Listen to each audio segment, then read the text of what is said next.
దేవుని వాక్యములో ఏదైతే చెప్పబడిందో అది మనం పాటించగలిగితే ఆశీర్వాదకరం. గమనించండి, దేవుడు ఈ సృష్టిని చేశాడు కాబట్టి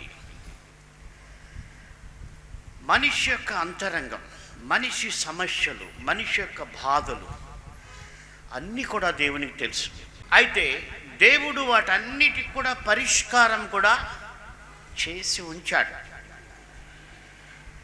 ఆ యొక్క పరిష్కారాన్ని మనుషులు కనుక్కోలేక వారి సమస్యలతో సతమతమైపోయి చాలా భయాలతో జీవిస్తూ ఉంటారు. యెహోషువ గ్రంథం చూసినట్టయితే 8, 9, 10 వచనాలు దేవుడు యెహోషువతో చెబుతా ఉన్నాడు, ఈ ధర్మశాస్త్ర గ్రంథమును నీవు బోధింపక తప్పిపోకూడదు. దానిలో వ్రాయబడిన వాటన్నిటి ప్రకారము చేయుటకు నీవు జాగ్రత్త పడినట్లు దివారాత్రము దాన్ని ధ్యానించిన ఎడల నీ మార్గమును వర్ధిల్ల చేసుకొని చక్కగా ప్రవర్తించదవు. నేను నీకు ఆజ్ఞ ఇచ్చి ఉన్నాను కదా, నిబ్బరము కలిగి ధైర్యముగా నుండుము, దిగులు పడకుము, జడియకుము. నీవు నడుచు మార్గం అంతటిలో నీ దేవుడైన యెహోవా నీకు తోడై ఉండును. 8, 9 వచనాలు. 10 వచనం మనం మళ్ళీ కొంచెం కాసేపు తర్వాత చదువుతాం. యెహోషువ మోషే చనిపోయిన తర్వాత ఇశ్రాయేలీయులకు నాయకత్వం వహించాడు. యెహోషువ హృదయంలో ఏమేమున్నాయంటే నిబ్బరము లేని స్థితిలో ఉన్నాడు. అందుకే దేవుడు నిబ్బరము కలిగి ఉండమన్నాడు. ధైర్యము లేని స్థితిలో ఉన్నాడు. అందుకే దేవుడు ధైర్యంగా ఉండమంటున్నాడు. తన భవిష్యత్తు చక్కగా ఉంటుందో ఉండదో, ఎన్ని బాధలున్నాయో అని ఆలోచించే స్థితిలో ఉన్నాడు. అందుకే దేవుడు అంటున్నాడు, నీవు ఈ ధర్మశాస్త్ర ప్రకారము జీవిస్తే, ఈ వాక్యాలు ధ్యానిస్తే నీవు సఫలుడవుతావు. సక్సెస్ అని ఇంగ్లీష్లో అక్కడ రాయబడింది. అంటే యెహోషువ చాలా కష్టాల్లో ఉన్నాడు. ఎందుకంటే మోషేను ఎదిరించిన జనాంగాన్ని ఇప్పుడు ఈయన నడిపించాలి. ఐగుప్తు దేశంలో 10 అద్భుతాలు చేసి వారిని విడిపించి తీసుకుని వచ్చిన మోషేనే ఆ యొక్క ఇశ్రాయేలీయులు ఎన్నోసార్లు ఎదిరించారు, ఎన్నోసార్లు ఆయన్ని వ్యతిరేకించారు, ఎన్నోసార్లు ఆయన్ను బాధ పెట్టారు, ఎన్నోసార్లు ఆయన్ను కృంగదీశారు.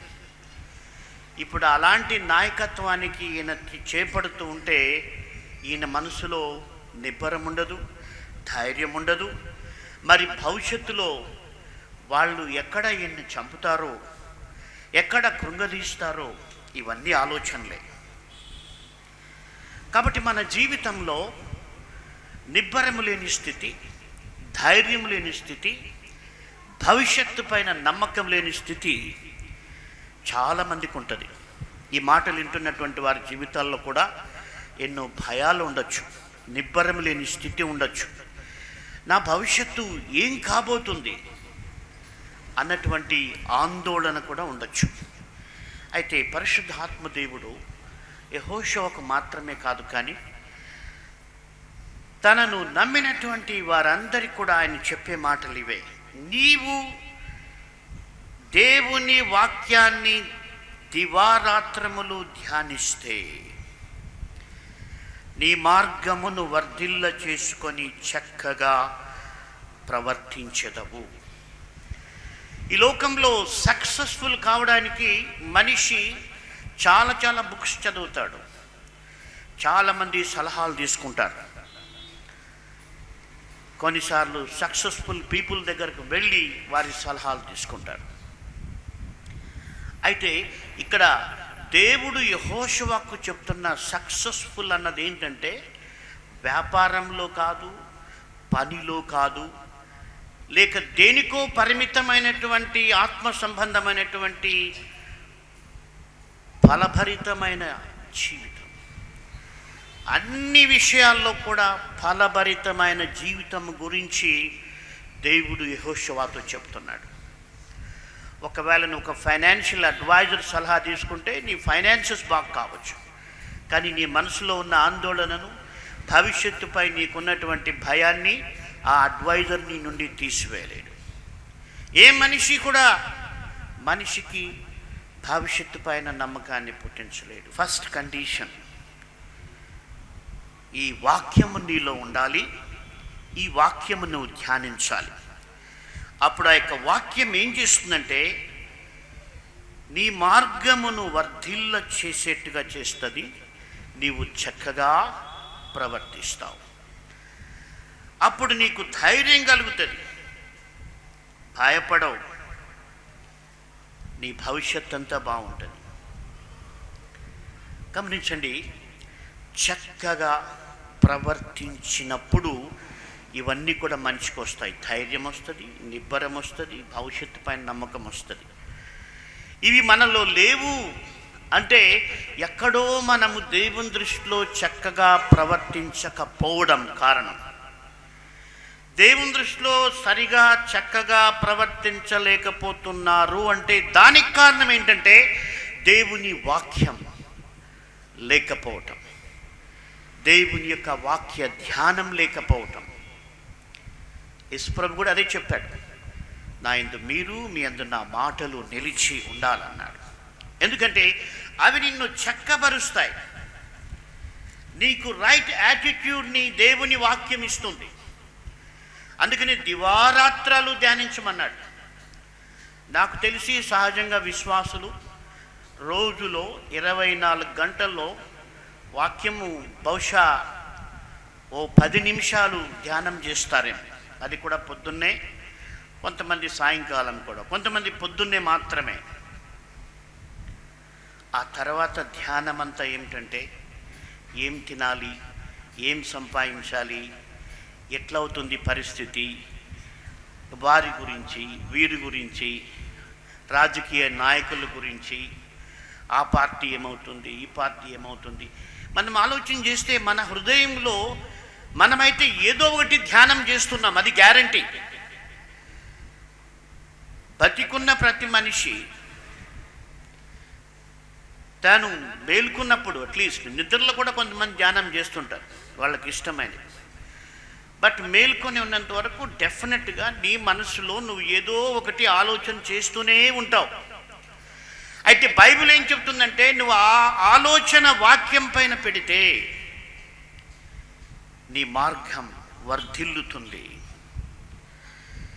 నీవు నిబ్బరంగా ఉంటావు, నువ్వు భయపడాల్సిన పని లేదు. ఈ మాటలు యెహోషువకు చెప్పాడు. ఆశ్చర్యం ఏమిటంటే 10వ వచనం ఏం రాయబడిందంటే, కాగా యెహోషువ ప్రజల నాయకులకు ఈలాగు ఆజ్ఞాపించెను, మీరు పాలెములోనికి పోయి జనులతో ఈ మాట చెప్పుడి, మీరు స్వాధీనపరచుకున్నటకు మీ దేవుడైన యెహోవా మీకు ఇచ్చుచున్న దేశమును స్వాధీనపరచుకునబోటకై 3 దినములలోగా మీరు యోర్దానును దాటవలెను, కనుక ఆహారమును సిద్ధపరచుకోండి. గమనించండి, ఆ 10వ వచనం మట్టుకు మనం చూస్తే ఆ భాగం, కాగా యెహోషువ ప్రజల నాయకులకు ఇలాగూ ఆజ్ఞాపించెను. గమనించండి, ఎప్పుడైతే దేవుడు ఆయనతో మాట్లాడాడో, ఎప్పుడైతే దేవుని వాక్యం ఆయన ధ్యానించాడో, వెంటనే ఆయనకి యొక్క పవర్ వచ్చింది. దెన్ యెహోషువ commanded the officers of the people అని ఇంగ్లీష్లో రాయబడింది. అంటే ఆ యొక్క వాక్యము యెహోవాకు సామర్థ్యాన్ని కల్పించింది. గమనించండి, యెహోషువకు ఇన్ జనరల్గా సామర్థ్యం లేదు, ఆయనకి నిబ్బరం లేదు, దిగులు పడుతున్నాడు, భయపడుతున్నాడు, భవిష్యత్తు ఏమవుతుందో అర్థం కాలేదు. మోషేను వాళ్ళు వ్యతిరేకించారంటే ఆఫ్టర్ ఆల్ యెహోషువ ఏపాటి వాడు. ఎందుకంటే యెహోషువలో జీవితంలో ఆయన ఇంకా ఇంతవరకు అద్భుతాలు ఏం చేయలేదు. ఆయన భయము బాధ ఏంటంటే 10 అద్భుతాలు చేసిన మోషేని వీళ్ళు ముప్పు తిప్పలు పెట్టారు. నన్ను ఏం చేయబోతారు? గమనించండి, దేవుని వాక్యం ఆయన దగ్గరకు వచ్చినప్పుడు ఆయనకు వెంటనే సామర్థ్యము కలిగి 10వ వచనంలో ఆయన వారిని ఆజ్ఞాపిస్తున్నాడు. అంటే ఆ యొక్క పవర్ ఆయనకు వచ్చింది. ఇక్కడ నా ధ్యానం ఏమిటంటే, నీవు దేవుని వాక్యాన్ని, అంటే యేసు ప్రభు యొక్క రక్తంలో నువ్వు కడగబడిన అనుభవం మొదట నీకు కావాలి. నీ పాపాలు యేసు ప్రభు దగ్గర ఒప్పుకున్నటువంటి పశ్చాత్తాపడినటువంటి అనుభవం నీకుండి, దేవుని వాక్యం నీవు స్వీకరిస్తే, ఆయన వాక్యం నువ్వు ధ్యానిస్తే, యేసు మాటలు నీ హృదయంలో ఉంటే అవి నీకు సామర్థ్యాన్ని కలిగిస్తాయి. అంటే దేవుని చిత్తం చేయడానికి.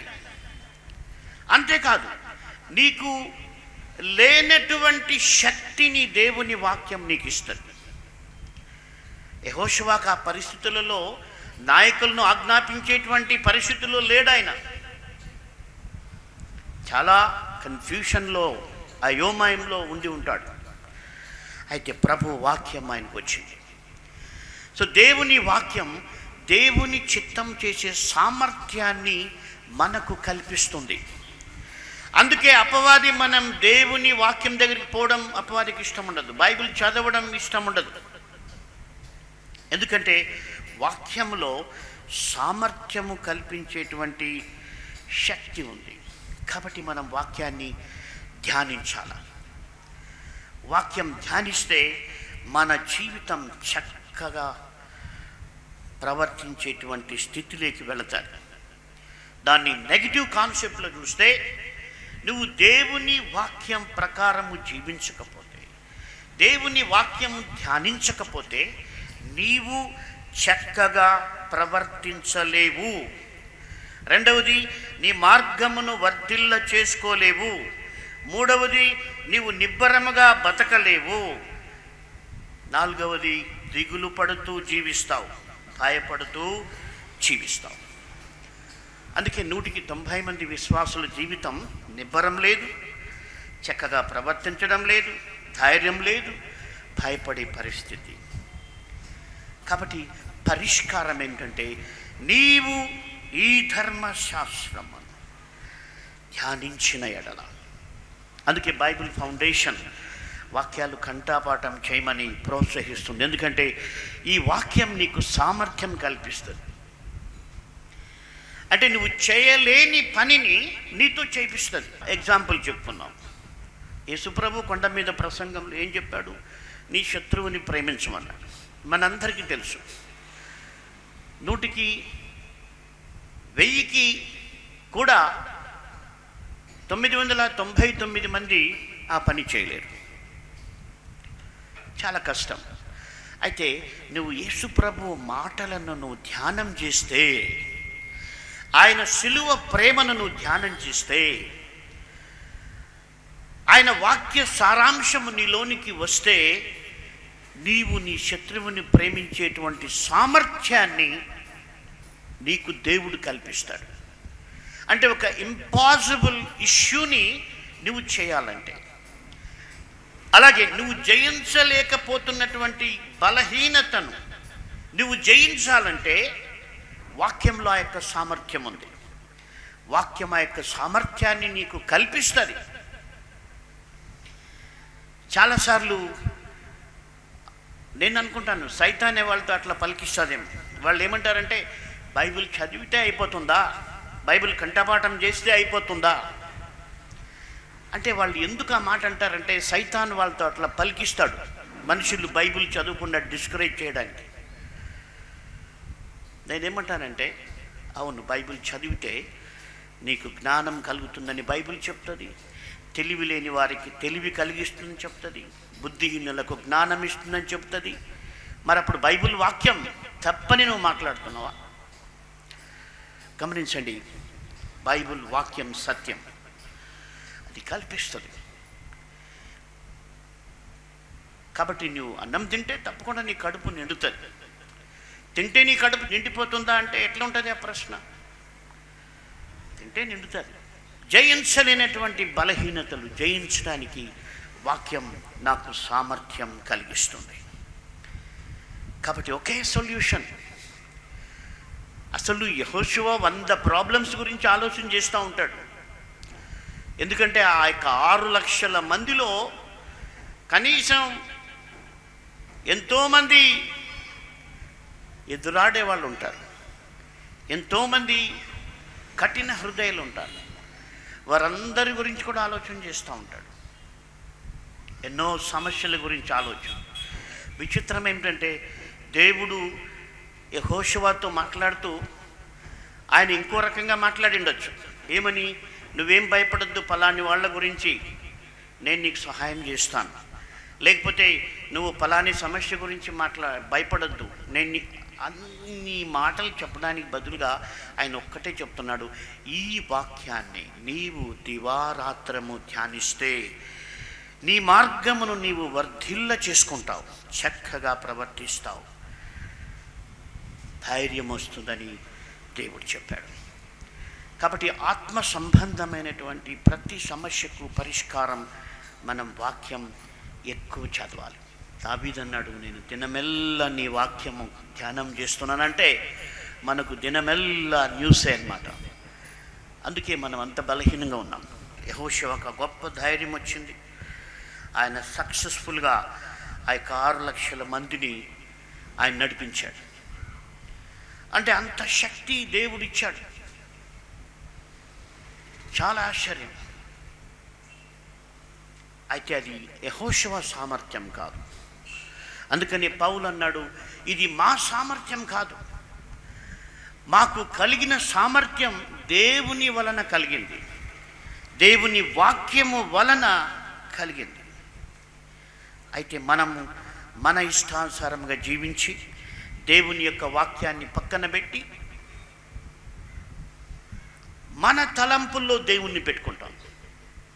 అంటే మనం అనుకున్నట్లనే దేవుణ్ణి ఊహించుకుంటాం. ఈ ఉదయం నేను బైబిల్ చదువుతున్నా, చాలా నవ్వు వచ్చింది. ఎప్పుడు నేను దాన్ని గమనించలేదు.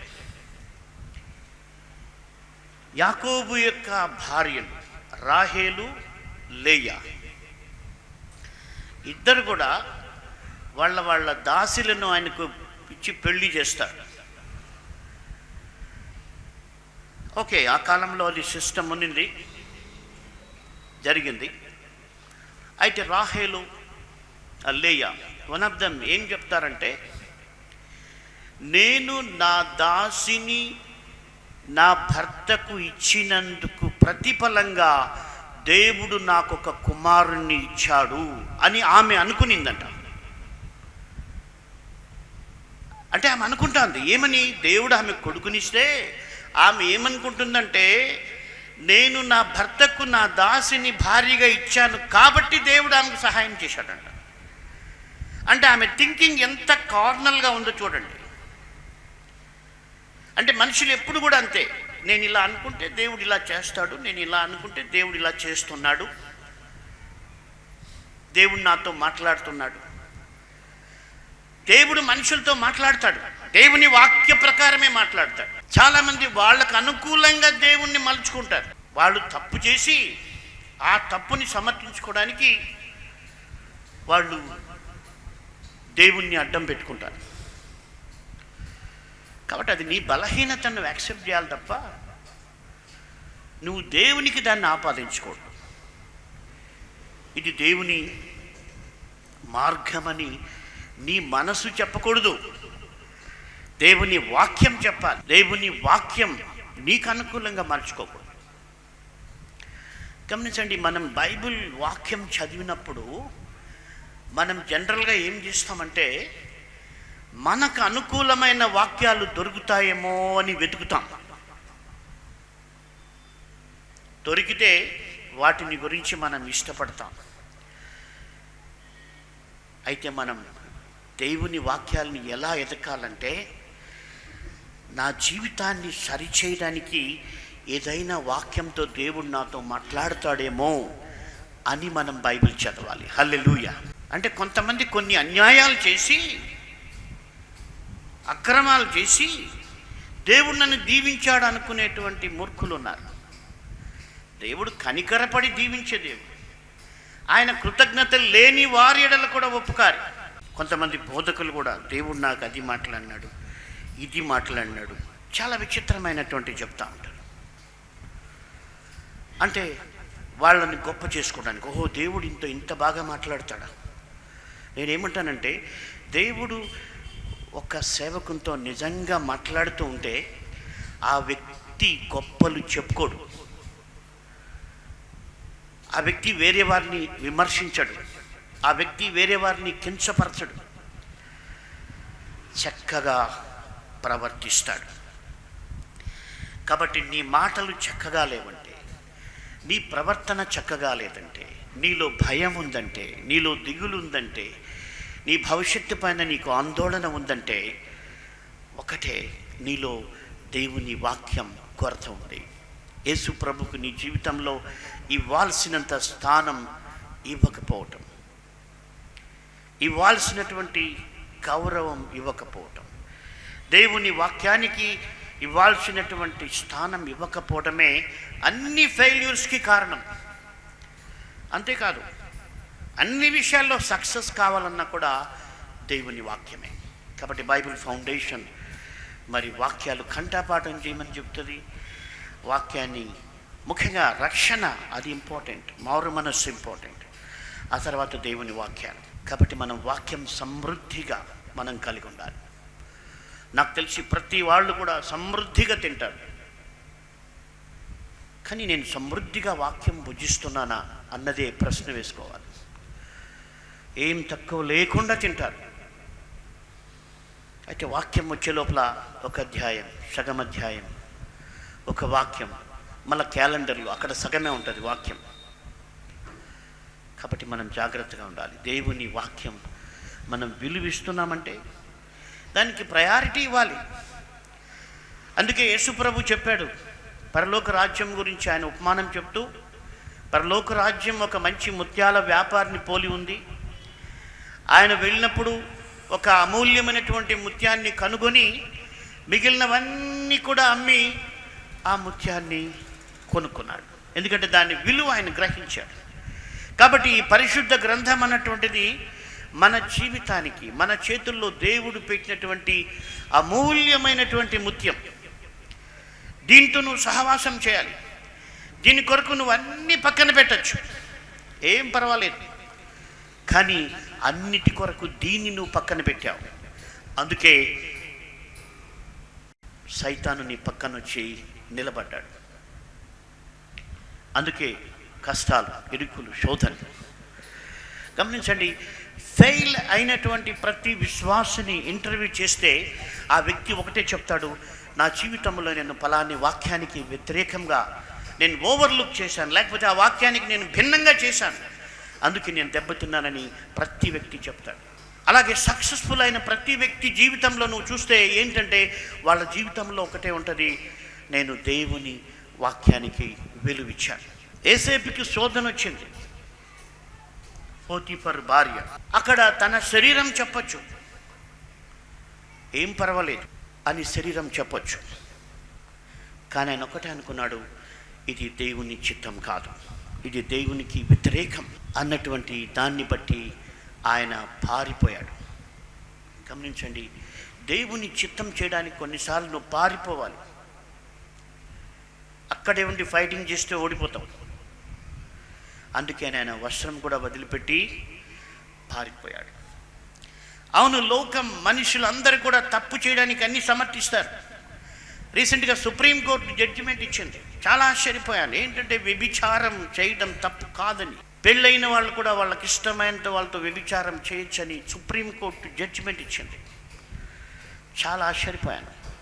అంటే మనం అంత్య దినాల్లో ఉన్నాం. పాపాన్ని ప్రమోట్ చేస్తోంది సుప్రీంకోర్టు. అసలు సుప్రీంకోర్టు ఎందుకు పెట్టుకున్నామంటే న్యాయ వ్యవస్థను, మనుషుల జీవితాన్ని క్రమపరచడానికి, మనుషులను ఒక లా అండ్ ఆర్డర్లో ఉంచడానికి కోర్టు అనేది ఉంది. అయితే ఇప్పుడు అదే కోర్టు చెప్తా ఉంది, మీ ఇష్టం, మీ ఇద్దరు ఇష్టపడితే ఏమైనా చేయొచ్చు. నాకు అనిపిస్తుంది, ఎంత నీచంగా దిగజారిపోయింది ఈ లోకం. అంటే ఇద్దరు ఇష్టపడితే ఏమైనా చేయొచ్చు. నేను అనుకుంటున్నాను, పెట్రోల్లో కిరోసిన్ కలపడానికి కలిపేవాడు ఇష్టపడినప్పుడు, కొనేవాడు ఇష్టపడినప్పుడు ఇంకా అది కూడా తప్పు కాదు కదా. ఎందుకంటే వాళ్ళు ఇద్దరు ఇష్టపడ్డారు. దొంగ సొమ్ము అమ్మడానికి, దొంగ సొమ్ము కొనుక్కోవడానికి ఇద్దరు ఇష్టపడితే చేసేయచ్చు. నెక్స్ట్ అదే రూల్ రాబోతుంది.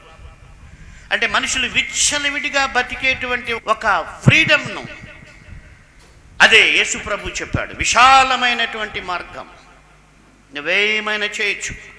అయితే బైబిల్ చెప్తుంది, జాగ్రత్త, నువ్వు దేవుని వాక్యానికి వ్యతిరేకంగా జీవిస్తే దాని వెంట నీకు శిక్ష తప్పకుండా ఉంటుంది. బైబిల్ చెబుతుంది, ఇది మారదు. కాబట్టి మన జీవితంలో ఎవరో చెప్పారని, ఏదో చెప్పారని కాదు, దేవుని వాక్యం ఏం చెబుతుంది అది సత్యం. ఎందుకు దేవుడు లోకంలో ఉన్న వాటిని ప్రేమించొద్దన్నాడంటే, ఇగో ఇట్లాంటి సలహాలు వస్తున్నాయి, ఇట్లాంటి భయంకరమైన చట్టాలు వస్తున్నాయి. అంటే ఆ చట్టాలు నిన్ను టెంప్ట్ చేస్తున్నాయి. నాకు అనిపిస్తుంది ఎంత దారుణం. కాబట్టి మనం లోకంను విమర్శించడం లేదు, ఎందుకంటే లోకం బ్రతుకంతే. ఇంకా ఎన్ని నీచమైన చట్టాలైనా లోకం చేస్తుంది. అయితే మనము జాగ్రత్తగా ఉండాలని, మనం దేవుని వాక్యం పట్టుకొని బ్రతకాలని చెప్తుంది. యేసేపు వద్దనుకున్నాడు, అందుకే దేవుడు ఆయనకి మంచి భార్యనిచ్చాడు, మంచి బిడ్డలనిచ్చాడు. ఆయన బిడ్డలను దేవుడు ఆశీర్వదించాడు. ఎందుకంటే వాక్యానికి కట్టుబడ్డాడు కాబట్టి, వాక్యానికి లోబడ్డాడు కాబట్టి. తాత్కాలికమైనటువంటి వాక్య వ్యతిరేకమైనటువంటి సుఖం వద్దనుకున్నాడు కాబట్టి దేవుడు ఆయన్ను దీవించాడు, ఆయన ఆశీర్వదించబడ్డాడు. కాబట్టి ఒకసారి ఊహించుకుందాం, ఒకవేళ యేసేపు ఆ స్టేజ్లో, ఆ టర్నింగ్ పాయింట్లో ఒకవేళ ఆయన పాపం చేస్తుంటే అక్కడికే యేసేపు చరిత్ర ఆగిపోయి ఉంటుంది. అయితే ఆయన దేవుని కొరకు నిలబడ్డాడు, ఆయన కథ కంటిన్యూ అయింది, అనేకులకు బ్లెస్సింగ్ అయింది. కాబట్టి నువ్వు పాపం చేస్తే నీ కథ అక్కడితో ఆగిపోయే ప్రమాదం ఉంది. అయితే దేవుడు కనికరం గలవాడు.